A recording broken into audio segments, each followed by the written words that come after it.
Hello everyone. ধরো তুমি একটা নতুন স্মার্টফোন বা ল্যাপটপ দেখলে, একদম নিউলি লঞ্চড মডেল, কিন্তু তার দাম শুনে পুরো অবাক হয়ে গেলে যে ভাই এত দামি জিনিসও হয়ে থাকে। আর তোমার ঠিক সেই সময়তেই মনে হলো এত দামি জিনিস তো আমি কখনো দেখিনি। ইংলিশেও এরকম সিচুয়েশনগুলোকে এক্সপ্রেস করার জন্য একটা পপুলার ইডিয়াম ইউজ করা হয়ে থাকে, cost and arm and leg. Literal meaning অনুযায়ী এটার মানে দাঁড়ায় একটা হাত আর একটা পায়ের দাম।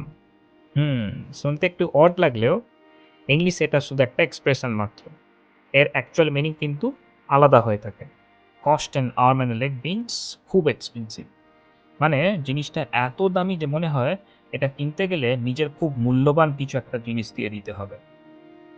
এক্সাম্পল দেখো, that smartphone cost me an arm and leg means ওই স্মার্টফোনটা কিনতে আমার অনেক টাকা খরচ হয়ে গিয়েছে। আইফোনের সাথে তোমরা রিলেট করতেই পারো। যাই হোক, শর্টকাটে মনে রাখো, the idiom cost an arm and leg means very expensive. ঠিক আছে? আশা করছি এর মিনিংটা তোমাদের সবার কাছে ক্লিয়ার হয়ে গেছে।